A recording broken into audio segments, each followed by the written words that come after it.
So I'm going to be running the final testing protocol on this DSi XL,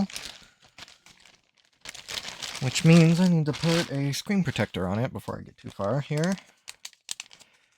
Now, according to my little notes that I have here, I did go through both tests, so this thing should be in really good shape.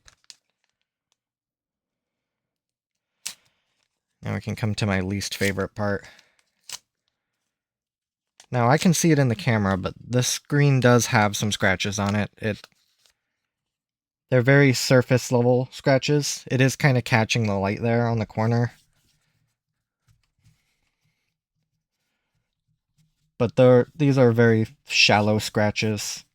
You can't see them when the console's on, and it doesn't impact the performance of the touchscreen, which are sort of the two metrics that I use. My little tiny pre-wetted wet wipes are well beyond their day. I gotta add my own alcohol to them.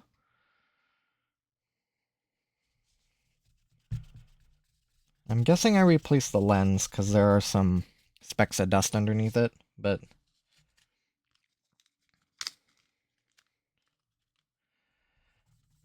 trying to get specks of dust underneath, or trying to get all the specks of dust out is kind of a fool's errand. I got as many as I could, and you can't see them when the console's on. So that's really the best I can achieve in the environment that I'm in.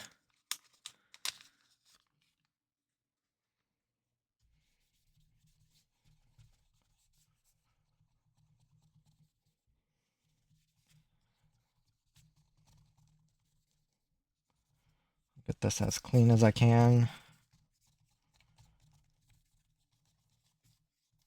This is definitely my least favorite part. I really need to make like a jig that I can put screen protectors on digitizers before I put on the bezels. I think that would be sort of the easiest way to do this.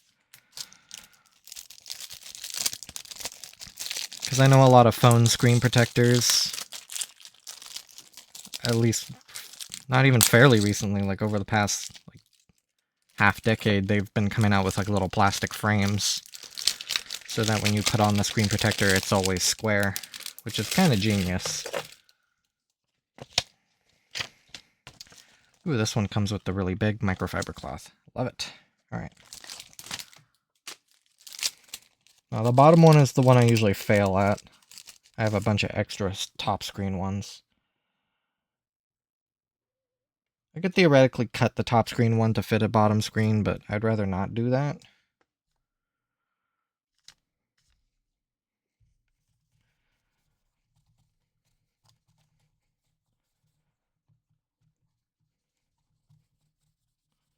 I don't see any smudges.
That actually looked like it went on pretty well.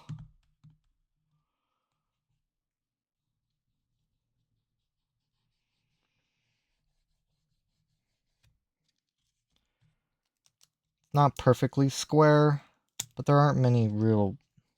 I don't think there's many instances where you're really touching the edges of the screen.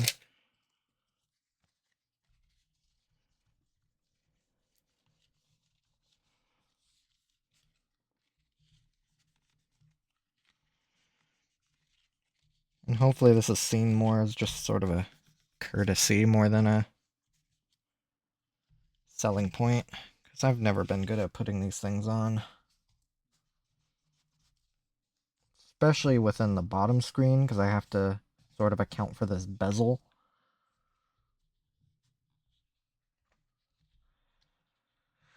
Get a little close on the right side, so I'm trying to work out a small edge bubble. Basically just shoving the screen protector underneath the bezel.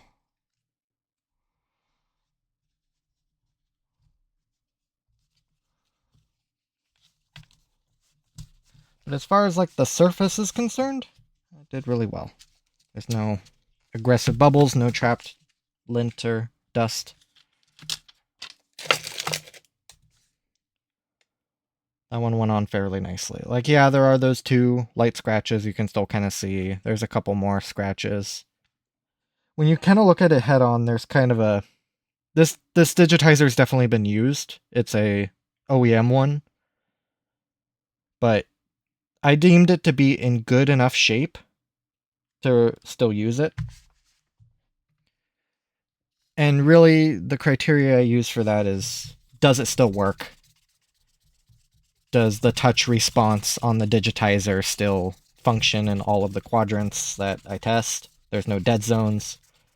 And are the scratches deep enough that I can see them when the console's on, which it passed on both respects. That's just a speck of dust underneath the underneath the top screen bezel, and again, that's kind of a fool's errand to try and fix.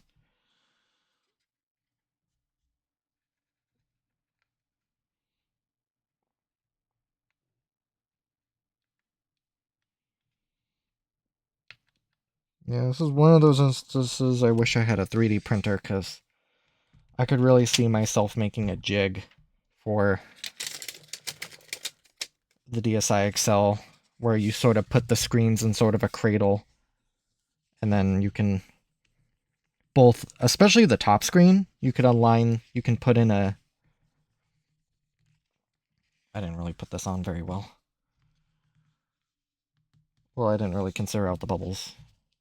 But just jig-wise, where you can put sort of the LCD in, and then you can line in a perfect, or you can put the top screen lens in perfectly, as well as a screen protector.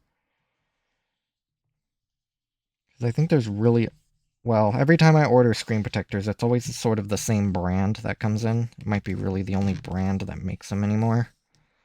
I am ordering all this through AliExpress, so there is that. I really need to sort of diversify buying stuff, but, wow. As much as I'd like to just throw money at stuff just to see what it's like, I don't exactly have that luxury. Like, I would like to try throwing my money at Zed Labs, but I think they're stationed in Europe, so that's gonna be kind of costly for me. Because getting stuff shipped in from China is just so cheap. It's almost hard to justify getting stuff from anywhere else.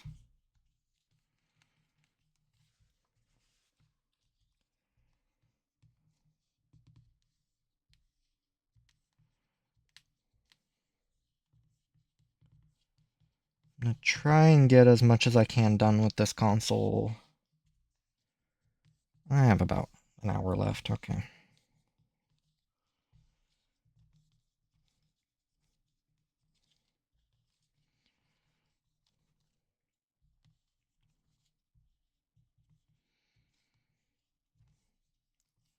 As much as I'd like to get like tempered glass screen protectors for all of these, that would make installation a whole hell of a lot easier. I don't think any are available. I'm not aware of any. Oh, did I get a little too close to the edge here? I think I did. Yeah.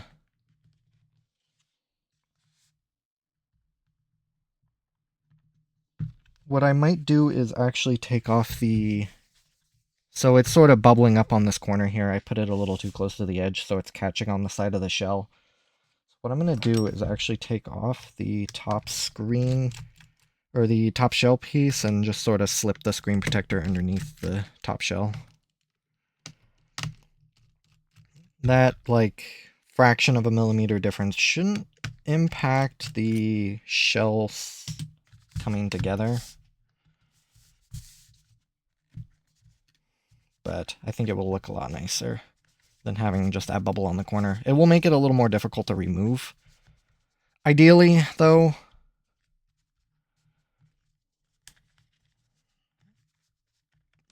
I wouldn't think you need to consider removing it for a while. Looks like there is a little bit of surface rust on the back. I might cover that up a little better, actually.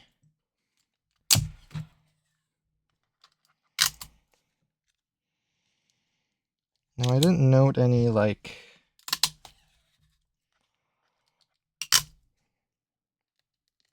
screen issues, so just looks like a little bit of rust on the housing. Okay, so now what I intended to do is this bottom corner.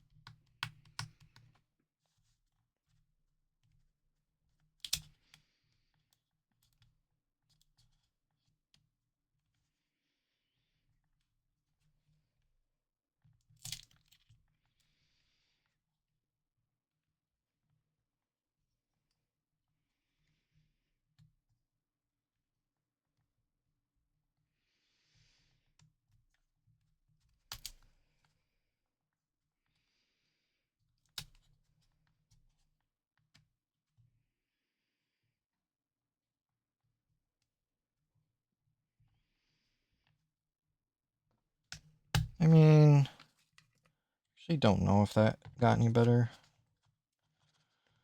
Check it. I'm not usually a fan of manipulating the top screen like I was, but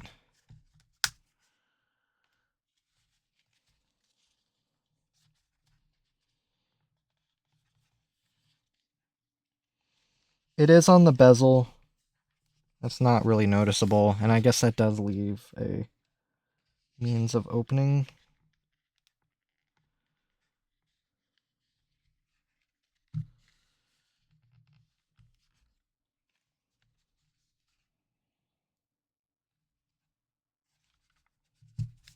If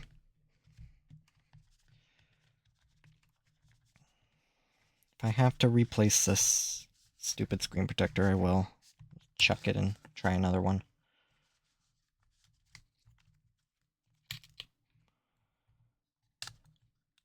Do something I really don't like doing.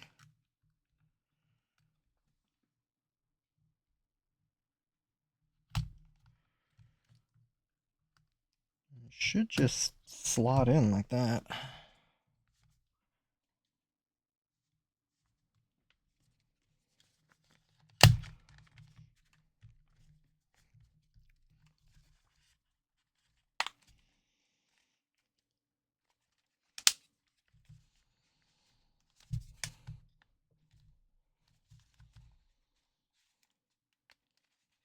Alright, there we go.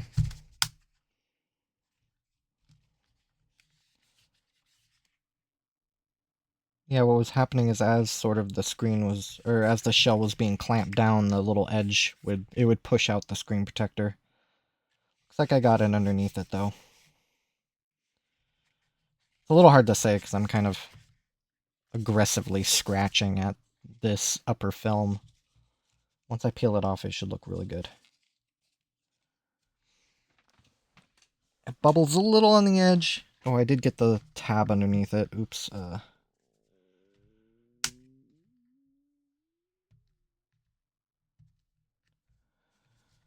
Little tab I need to grab.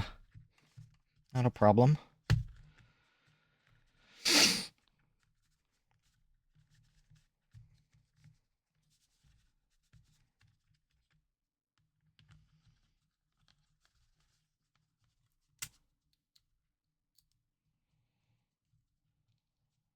That doesn't just invalidate everything I just did.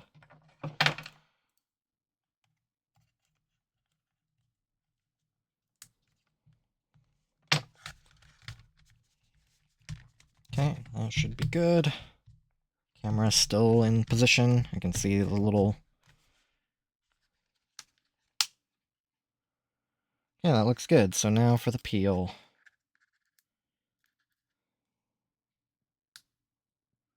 There it goes. One little bubble in the corner.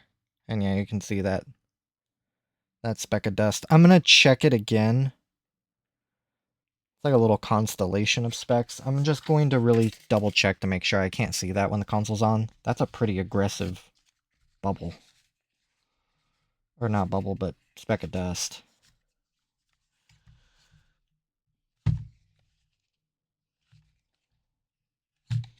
Just gonna try and work out this bubble with my fingernail.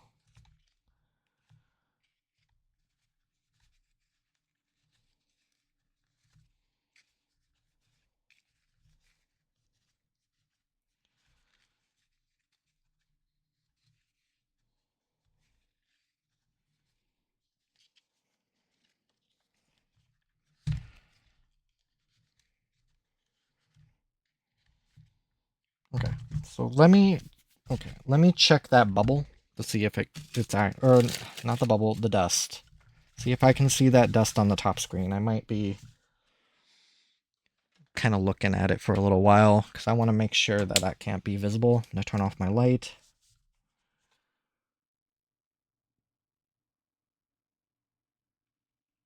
Yeah, okay, I can see it. It's one of those I have to look at it crazy close. And I know what I'm looking for. Like I don't think there's even a way I can really show it. It sort of discolors the pixel a little. Or like it sort of refracts. I guess it's really hard to describe. So I have taken this off before. It should be a lot easier. But there's really no science to this. It's just gonna be grabbing a suction cup and hitting at it medieval style. Just ripping it off and then hoping I can get more dust out than I put in.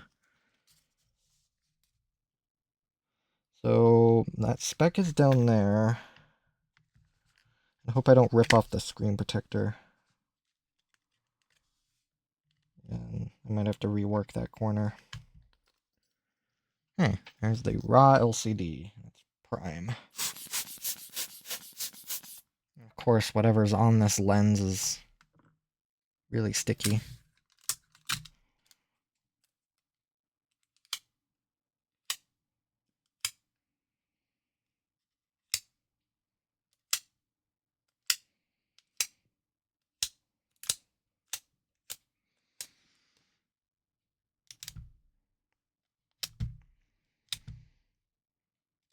It's one of those, every time I remove one speck of dust, 3 more specks appear.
There's a little bit of a smudge right there.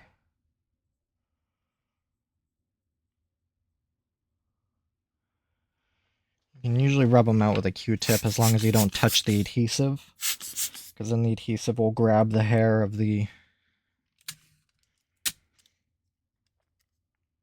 Q-tip and then you're picking hair out of adhesive.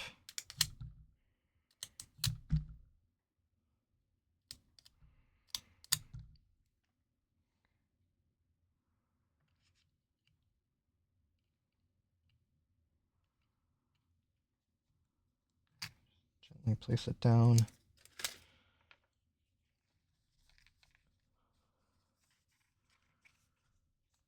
There's still that dot there. I'm hoping that's not damage to the lens.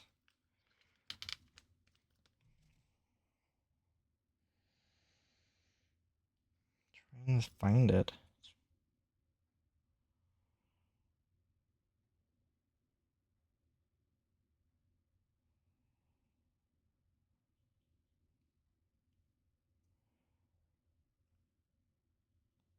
Since it's a clear piece of plastic, you don't know which side things are on.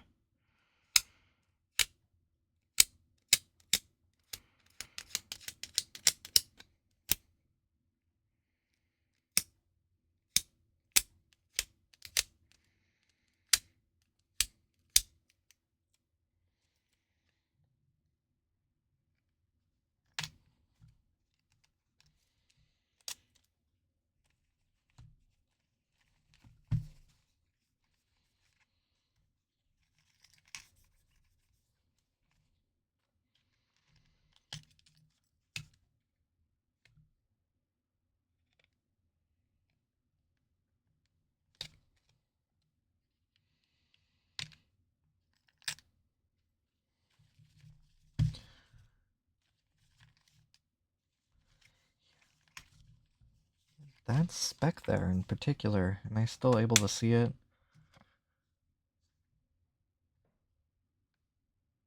No, that must be a different speck then. I think I may have gotten it then. There's still a speck there. I'll look at it closely again just to make sure that I can't see it. But that's sort of the bar I aim for. If I can't see it, then it's good enough because I could do this for hours trying to get every speck of dust out. Like, I think, yeah, right there, there's just... It looks like there's a lot more than there actually is, but it's that guy in particular that I'm looking for. And I can't see it when it's on. I'm going to run Mario Kart. I'm just going to be looking at that spot sort of intensely. See if I just see it with moving.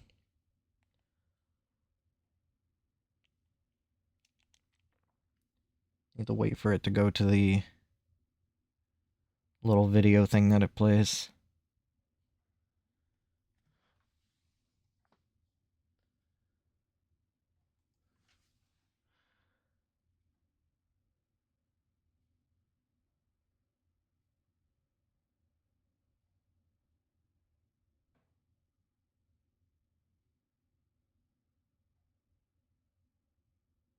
No, I can't see it. I don't even know where it is. Yeah, okay. That is good enough.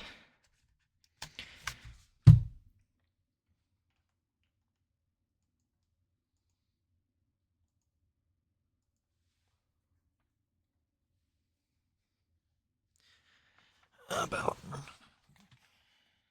So let's... So screen protectors are on. I'm happy about them. Let's get this top screen back, or this top shell piece back together. And then what I need to do is open up my digital records I have for this console, as well as open the back shell so then I can add adhesive to the backlight ribbon connector as well as the touch screen protector, or the touch screen ribbon connector. Nintendo has those two connectors taped from the factory. I figure I should do it as well.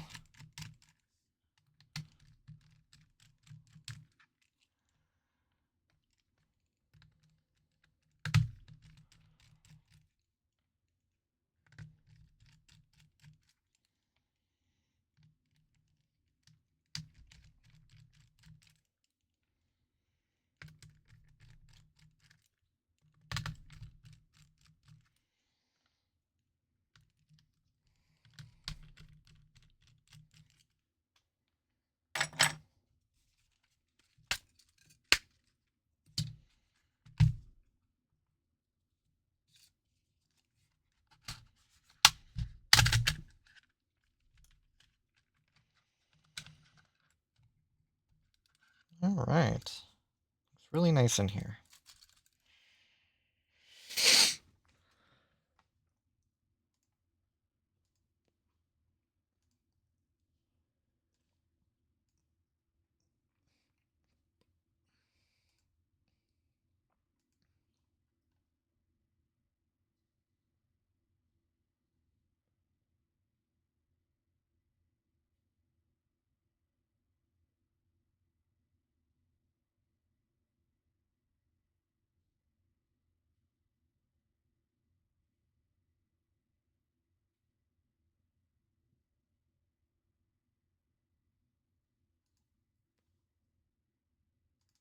DSI, XL, assembled. Alright, so what console am I looking at? This is WW442476104. It's this one right here. I do have notes. Minor rest on top screen. Yep, I saw that.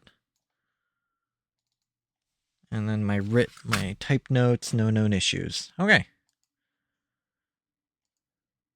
I need to confirm that my motherboard serial number matches my records. 30612 HO1A23T A54. Okay. My serial number for my shell matches my motherboard, which matches my records. So we are good there. Like I was saying, I'll add just a little bit of tape.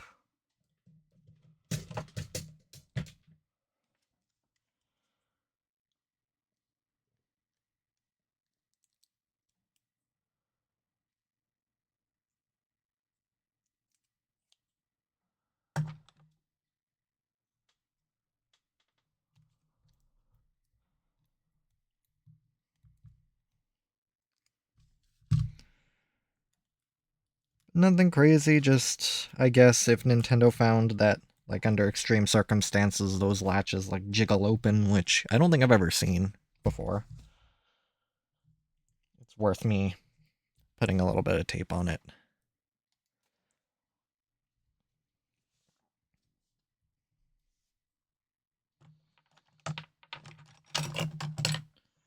I do just want to get a little touch of rubbing alcohol just to wipe over those shoulder button connectors. My big fat greasy fingers did a lot of touching of this motherboard to try and clean off these contacts best I can. I try to do that when I remember.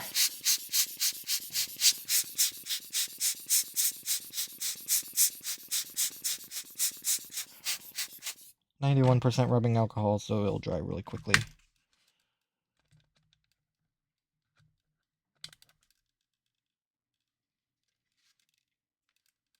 I thought that was dust, but it's just a little, looks like a little wear on the shell.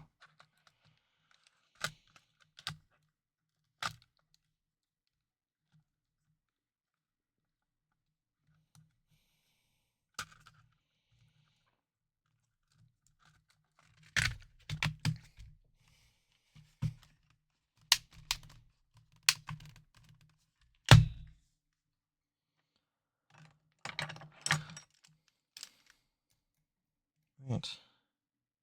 Good to put it back together for hopefully its final time. Oop.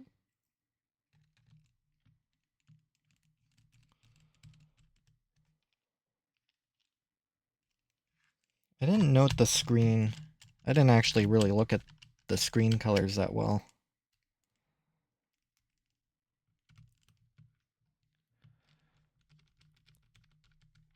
I might have to save the condition assessment for a little later. I'll just go through the final round of testing for now.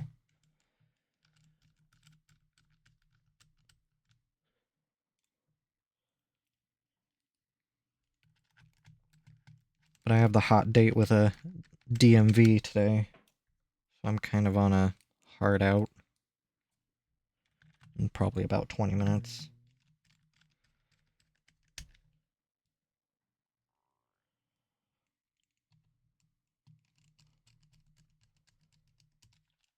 Right. All those screws went in nice and tightly. None of them are stripped. Always nice to see. The OEM shells, if you're very careful with those screw posts, they seem to resist stripping. Third-party shells, on the other hand, my god, you look at them wrong and they strip. Alright, so let me just show this record from my camera.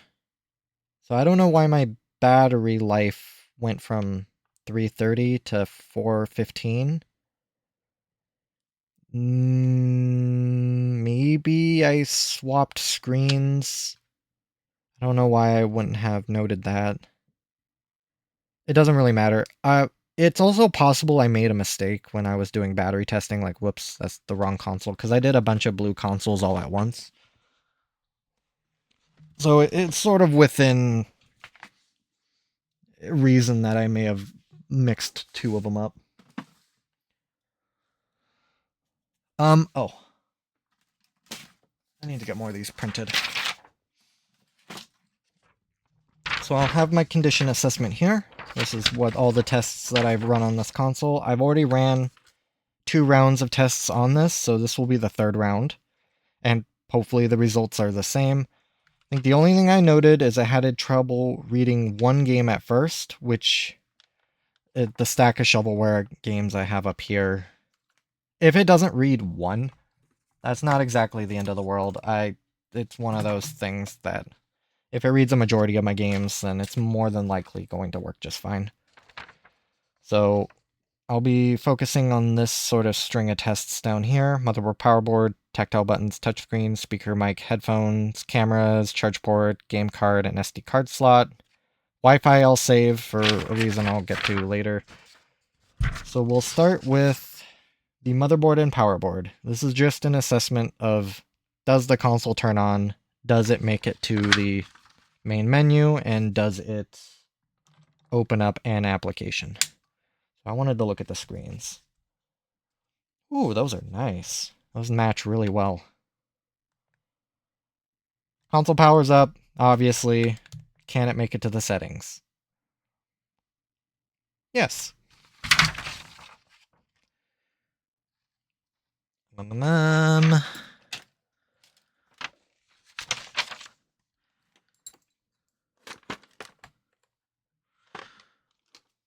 did have a pencil down here at one point. I guess I'm gonna have to use a pen.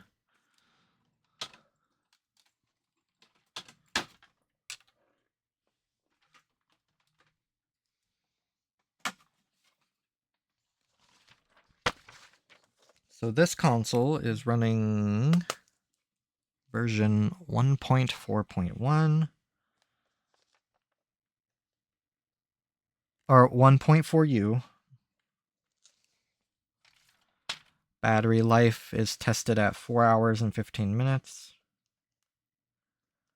The battery life is tested with a battery tester application on Homebrew, which I've heard that R4 cards take a little more battery than retail carts, so I would say if a intense battery test is running 415 and the R4 card uses more energy, then that's probably a fairly good average. Color, blue, shell serial number, motherboard serial number, well, can't see the serial number for the motherboard, but I have it written down here, which is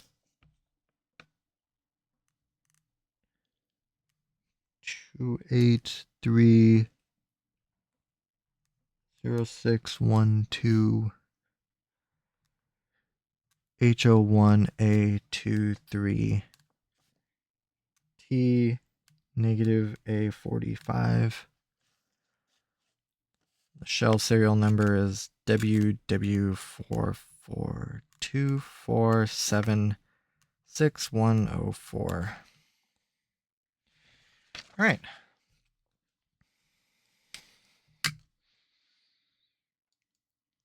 My first test is, aside from, well, we're on my second test now. Turn my light back on.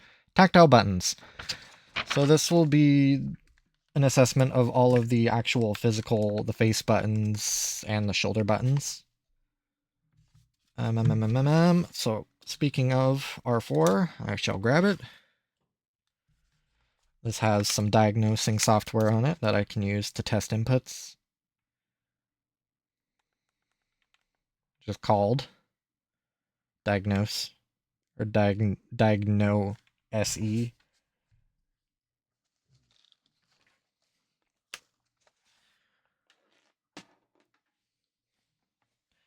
I'll grab my big fat stylus.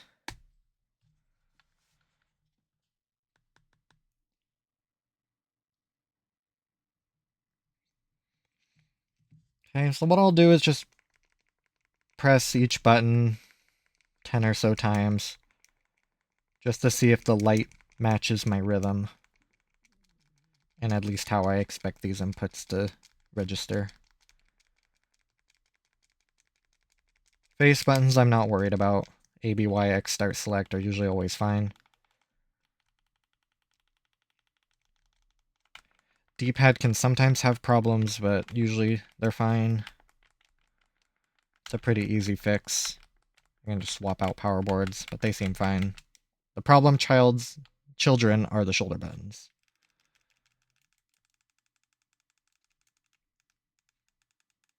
So I'm just kind of pressing the button all over to see if it matches my inputs.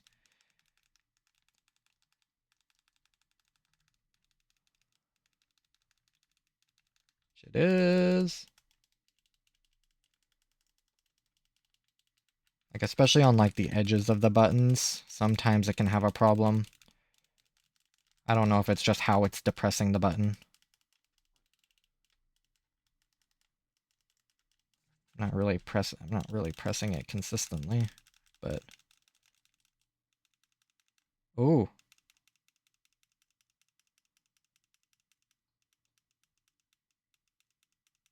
So with the R button,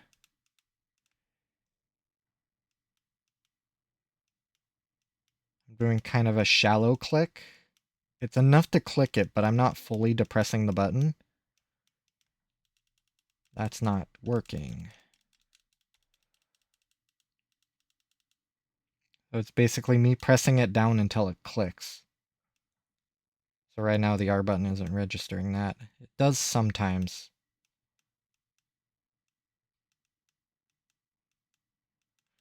Okay, I'm gonna have to get that looked at. By having that get that looked at means me dunking it and rubbing alcohol and trying to clean it.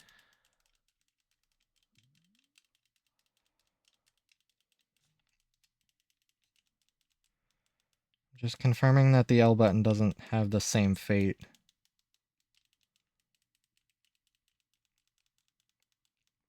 And it seems fine. Okay. Let's take it back apart. So much for me putting it together the last time. So I don't know why I didn't catch this in my first couple rounds of testing. It's possible that it just slipped by. Usually I don't do those types of shallow presses, which I probably should start doing then, if that's actually going to be an issue.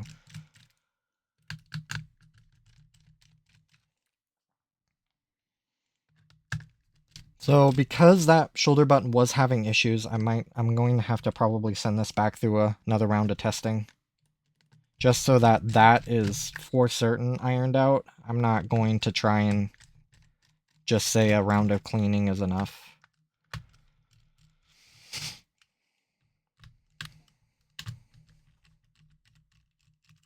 So this turned from a final testing to just testing round 3. Worst comes to worst, I just replace it.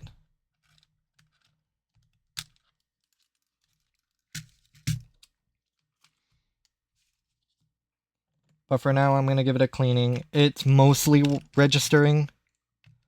Like, if it's registering most of my inputs, but save for, like, one scenario, I've kind of noticed that usually a round of cleaning will fix it.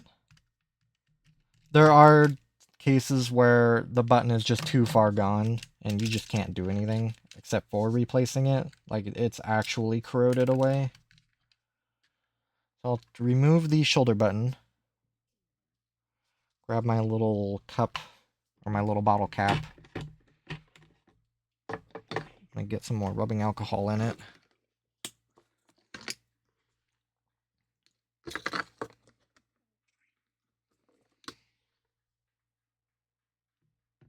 Just fill it up to the top. I think I need to buy more rubbing alcohol. 91%'s almost out. And then my little plastic pry tool is somewhere here. I just submerge the entire button, and then I just press it a bunch. Usually I'll work out some air bubbles in there, just to like completely saturate this button. Kind of the goal of it is to get underneath the little copper contact, like the button or the switch itself.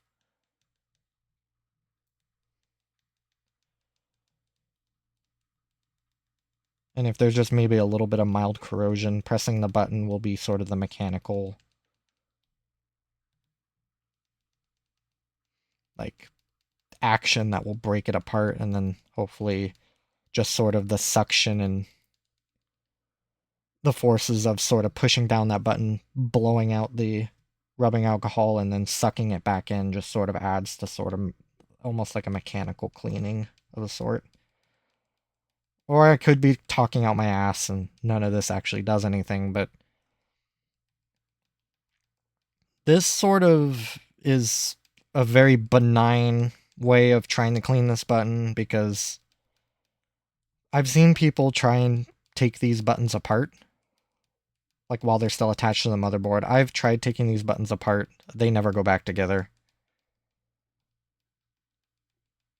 And I can resolder on buttons, but aftermarket buttons feel and sound different. So this is sort of the best thing I can come up with that sometimes revives the button.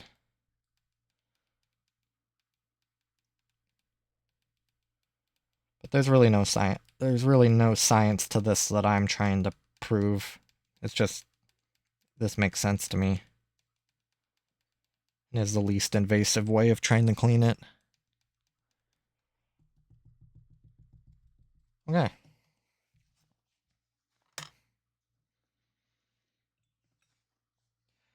And I noticed when I do that, it will sort of show false positives for a while. Maybe because the 91% hasn't fully dried inside the button. If the contacts are a little wet, maybe they're just slightly more conductive than what they would be if they were bone dry.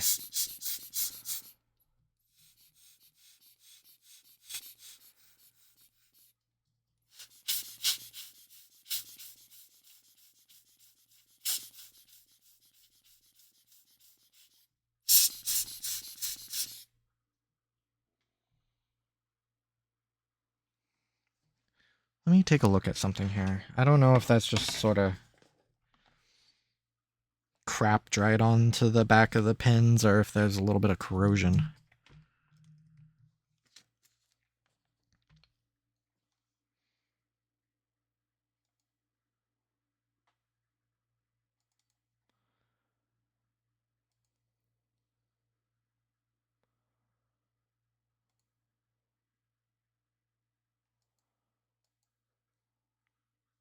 There we go.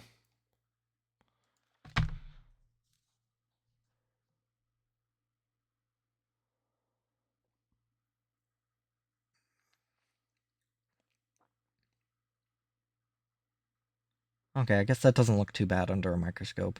Just a little bit of crud. Should brush off. Now, if that was actually eating away the traces, I would be having bigger problems than just the R button not registering in a couple places. But that looks fine.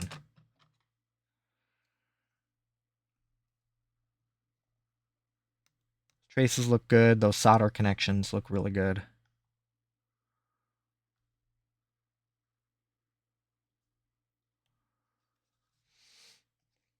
But kind of like I was saying, I've seen people like pry away this metal housing to get to the button itself, but I've never tried it with it actually mounted on the board, because I didn't I don't want to damage the board, especially if the SD card slot's in good shape. I can maybe try it on like a junker board just to see kind of how it survives, but usually all my junker boards are so heavily rusted that everything would probably just crumble to pieces. And those 2 pins in the front are just for mounting. Okay.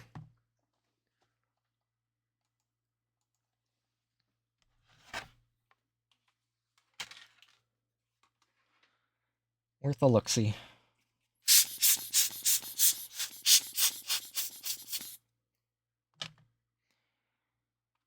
Let's get this back together. Make sure that that reset nicely. Okay. That in.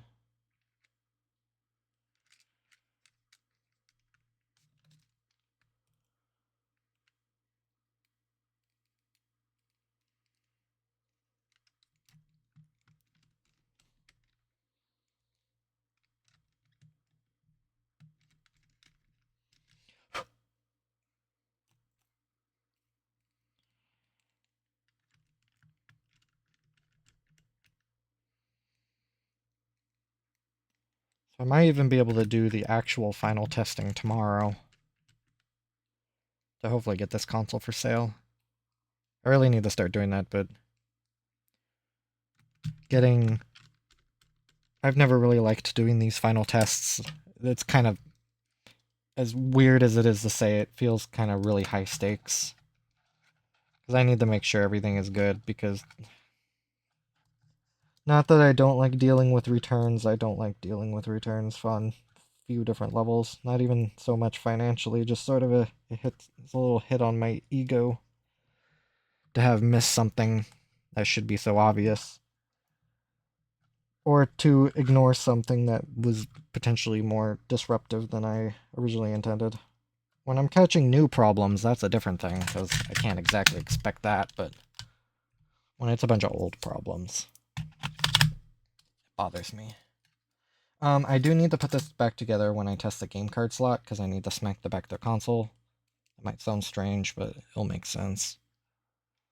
Well, hopefully it makes sense. Makes sense to me.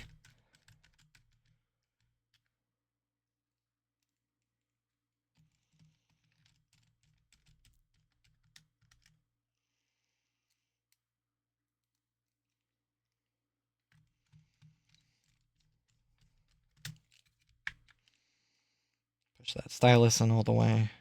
It's not a third-party stylus, but it does the job. There aren't going to be many first-party styluses that really survive this long anymore.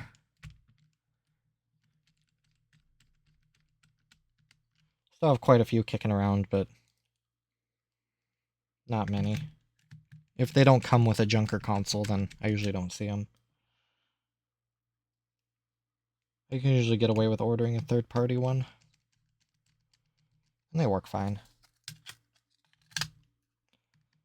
I know there are 3D print files for stylus. I don't know how well that sort of 3D printed material works. If it damages screens. But, yeah. Because I know definitely on the stylus they have this, like, clear plastic on the tips. I don't know what type of material it is. Some type of soft plastic, I would assume. Okay, let's go back into the diagnosing software.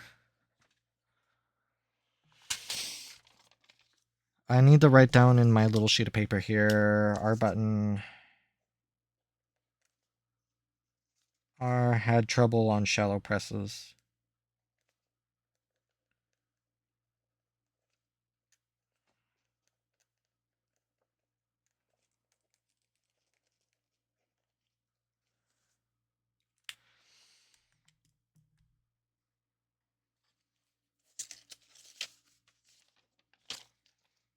So I think what I'm going to do is just put my official notes on pause and just do a normal testing run. I won't be checking stuff off. Alright, so let's see kind of where the R button is. Again, I do notice that sometimes just even cleaning them like that will give a false positive.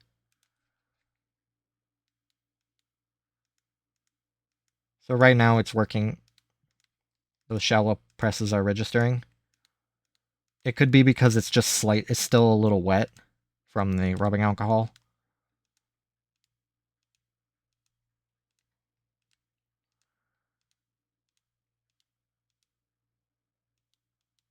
Just sort of testing it a few times. So yeah, that works good now. For now. I'll have to see how it behaves in a day or two to see if that problem returns. If it does return, that could just mean kind of like there was a little bit of corrosion on the back of those pins. It may just be a little bit of corrosion entered the button and started eating away at the contacts in there. Not bad enough for it to stop registering completely, but bad enough to create an issue. So next is touchscreen, which I have another R4 program for this. I'm not going to keep trying to pronounce it. It's that. It just basically turns the bottom screen into a sketchpad. And that has many advantages, or that has a single advantage over Flipnote Studio, which has an icon in the bottom corner, so I can't accurately test that bottom corner. It turns this entire screen into a sketchpad. I don't know if I've calibrated the screen or not, but the results should be largely the same, save for like maybe the edges of the screen are maybe a little shifted off. But what I do is I just go across the edges of the screen, my stylus. What I'm looking for is just a perfect box, which it is shifted a little over to the right. It really doesn't matter. So what I'm looking for is if there's any very obvious dead zones, or if the touchscreen sort of behaves erratically. Erratically would be like if I were to draw a straight line down and then it shot an input over to the right-hand side, and then maybe continued going down or only registered over here. Or if I was doing my edge traces and like it just makes a jagged corner where this side isn't registering any touch inputs whatsoever. I've seen it on both cases. Obviously, looks like this screen is good. I'm just going to do swirls to see if there's any just sort of erratic behavior, which there isn't, so I have no reason to suspect. Well, everything that I see right now is a good touchscreen. So next, we have speakers, microphone, and headphone jack. So that's sort of a that's sort of a pile of tests all at once. I'm also going to test the SD card slot, which has a song I loaded up.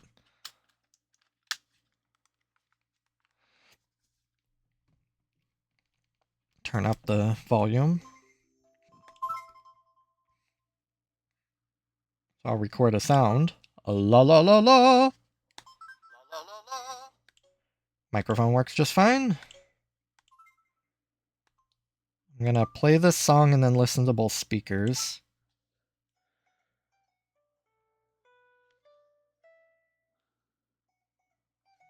Okay, and then earbuds.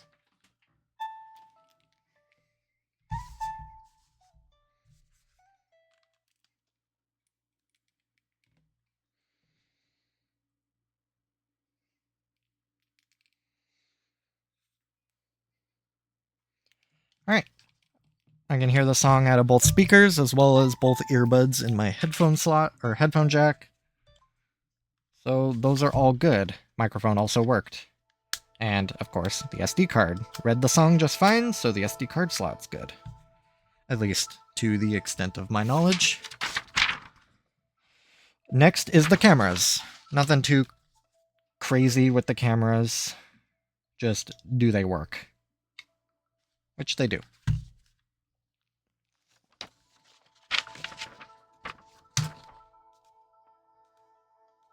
It does seem like my problem has returned, though. I noticed that when I was pressing the camera. Let me go back into my R4 card. So I may end up having just to replace that R button.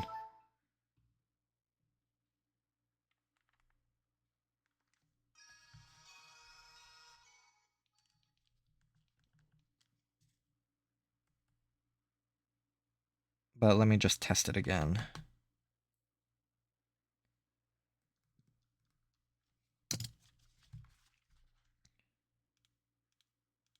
It could just be the UI or just the system is a little slow when opening the camera.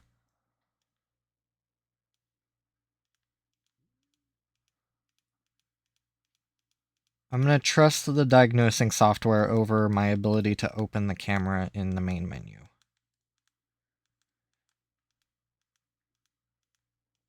Right now, my diagnosing software is saying it's still fine. I could even run a little bit of Mario Kart on this system to see if I detect anything.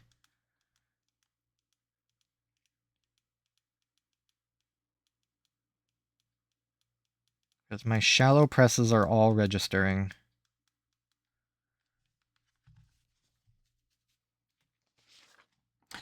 Alright. Charge port is next. So I have a USB voltage tester right here. I'll plug in, let it power up. So I want to look at one thing right here.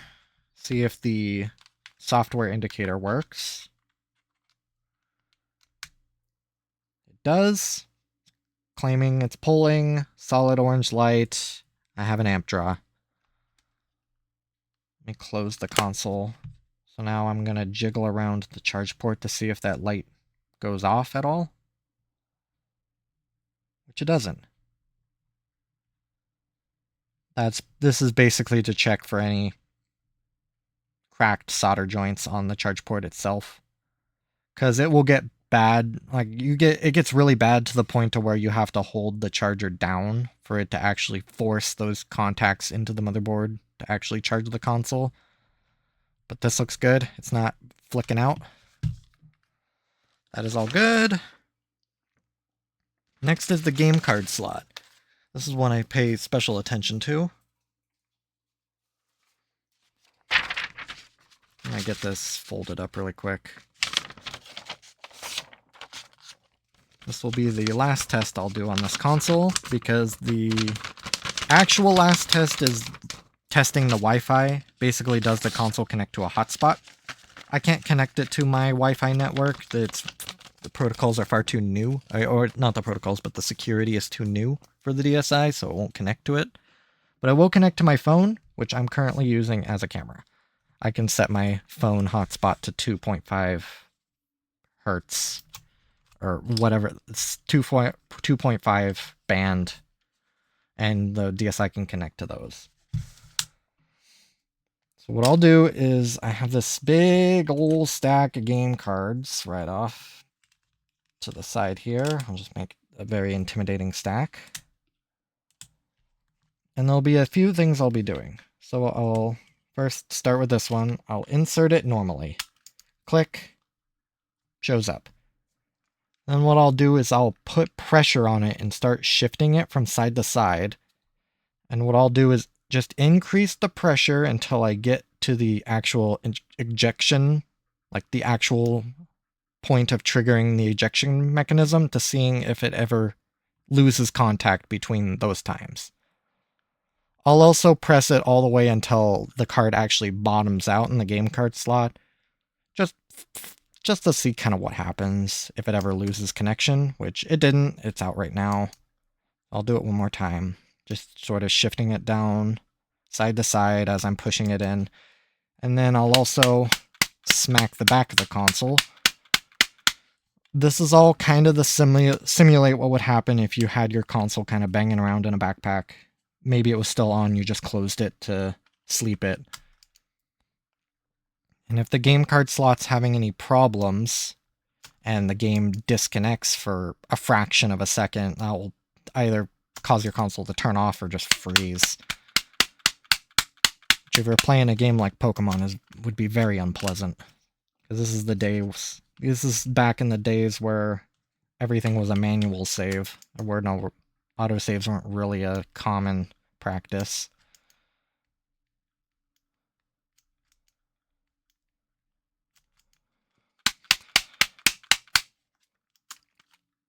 It looks like this is working out pretty well.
Yeah, this console's working really well.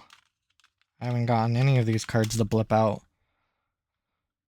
Because I think the last console I was doing this on, the game cards would cut out when I bottom the card all the way out in the game card slot, which is fine. It's a very unrealistic, sort of extreme case of the card disconnecting.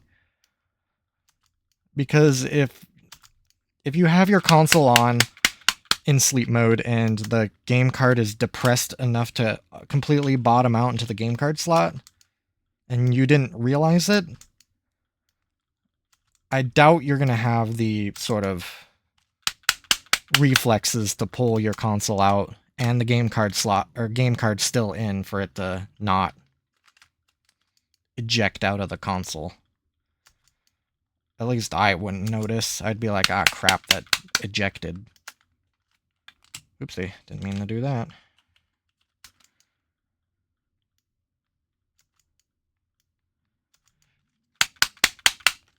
Yeah, I'm very pleased with this performance. It looks like I had, according to my notes, I had problems reading one game. I don't know what game that was. There are a couple games that sort of are the repeat offenders, but I already passed those games, and they passed with flying colors.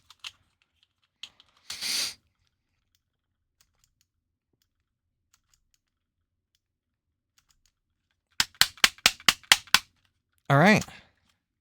Excellent. So let me note that I just need a third round of testing on this console.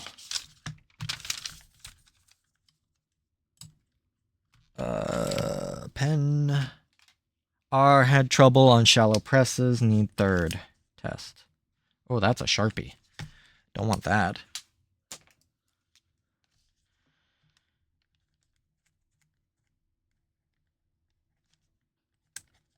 Well, actually, technically needs fourth test. I just did the third test. So I'll check off. It passes the third test aside from... The R button was the only thing I had problems with. So I'll let it rest for maybe a day or two. Make sure that button is fully dry. And then I'll test it again. And I'll make sure to really focus on it. Because just to see if that problem comes up. If I don't detect that problem when I come back to it, then I have pretty good reason to believe this console is good, and all that button needed was just a little bit of another flush, or if it ever received a flush in the first place. I'm pretty happy with that, so unfortunately I couldn't do a final testing on this, but it's close. It's very close to being ready for sale. So that will be all I'll be able to do today. Well, at least right now. Maybe later this afternoon if I feel up to it. I'll do another one.